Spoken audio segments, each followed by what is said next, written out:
22ක් මිය යන්නේ නැහැ. තව ජීවිත බේරගන්න තිබුණා. 22ක් අවසන් ගමන් ගිය කොත්මලේ අනතුර ගැන කවුරුත් නොදන්නා ඇත්තම කතාව ධම්මික සිරිබණ්ඩාර නැමැති ගුරුවරයෙක් මෙසේ හෙළි කරලා තිබුණා. මේම සත්‍ය සිදුවීමයි. කොත්මලේ බස් රථ අනතුරේ නොදකින කතාව. ඇසින්දුටු සාක්ෂි. මේ දැන් ටිකකට කලින් මම ගත්තු ෆොටෝ එකක්. අද කොත්මලේ බස් අනතුර සිදු වුණු තැන. පහම් පත්තු කරලා තිබුණ නිසා වාහනේ නවත්තලා එතනට ගියා. තවත් අය කිහිප දෙනෙකුත් හිටියා. මේ කතාව කියන්නම ඕනේ දෙයක්. හැබැයි තමන්ගේ දේශපාලන පක්ෂයේ පැත්තකින් තියලා බලන්න. මම හැම ඉරිදා දිනකම උදේ 7:30 වෙනකොට බණ්ඩාරවෙල යනවා මේ පාරේ.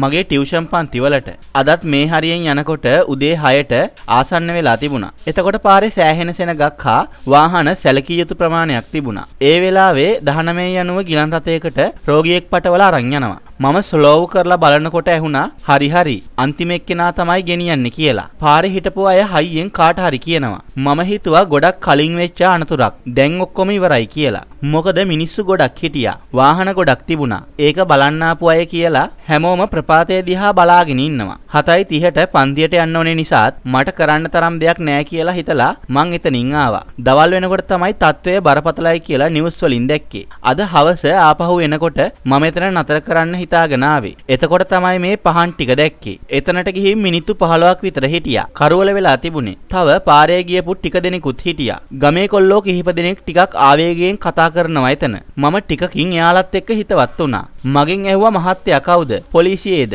රජයේ නිලධාරියෙක්ද කියලා. මම hina වෙලා කිව්වා පෝ නැහැ. මම ටියුෂන් ගුරුවරයෙක් කියලා. ඊට පස්සේ තමයි කතාව කීවේ. සර් අපිට වඩා උගත්තෙක්. අපි ඩිග්‍රි ගහලා නැහැ. මේ අයියා තමයි මලමිනි 15ක් විතර තනියම ඇද්දේ කියලා කෙනෙක් පෙන්නුවා. බස් එක වැටුණ හරියට එහා පැත්තේ එයාගේ ගෙදරත් පෙන්නුවා. ඒ මිනිස්සයා කියනවා සර් මෙතන අපේ කවුරුත් මැරලා නැහැ. ඒත් අපිට හිත හදාගන්න අමාරුයි. ඒකයි මේ පහන් ටික හරි පත්තු කරේ. මම තමයි සර් උදේ පාන්දර මේක දැක්කේ. ගමටම කෑ ගහලා මිනිස්සු ඇහැරවලා මෙතනට එක්කන් ආවා. මහත්තයා මට කියන්න 119 ගැහුවාම පොලිසිය එන්න කොච්චර වෙලා යනවද කියලා. මම කිව්වා ළඟම පොලිසියට එන්න එච්චර වෙලාවක් යන්නේ නැහැ කියලා. ඒක තමයි සර්. ඒ වුණාට මෙතන එහා පැත්තේ කොත්මලේ පොලිසියෙන් ආවේ පැය 2-3කට පස්සේ කිව්වා. තව කිව්වා 19 යනුවට කොල්ලෝ ටික කෝල් කළා.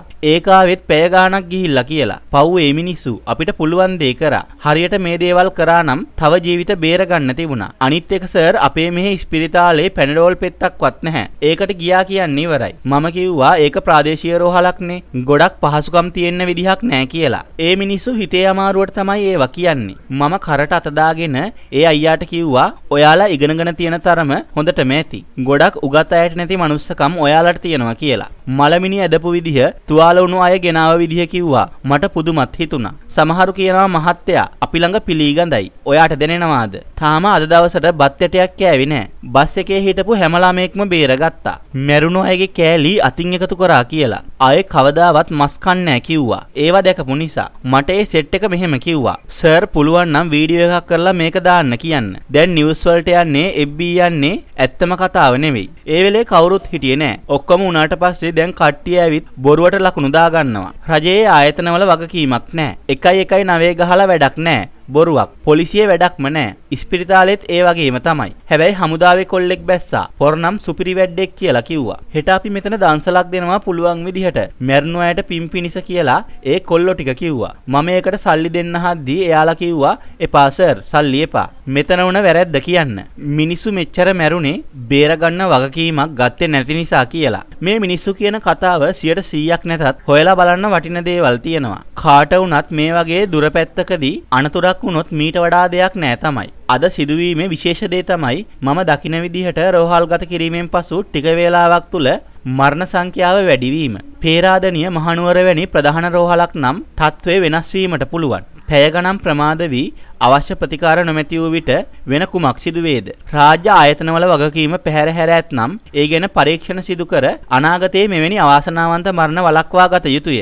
මධ්‍යම රාත්‍රිය 12:50 පසු වුවද මෙය අපහසුයෙන් සටහන් කළේ ඔබේ ජීවිත බේරා ගැනීමට කටයුතු කළ තරුණීන්ගේ ඉල්ලීම හා මා තුළ ඇති වූ කම්පනය නිසාය. රෝගීන්ට ඉක්මන් සුවය පතමි. ධම්මික ශ්‍රී බණ්ඩාර යනුවෙන් ඔහු සඳහන් කරලා තිබුණා. මේ ගැන ඔබගේ අදහසත් පහතින් කමෙන්ට් කරන් යන්නත් අමතක කරන්න එපා.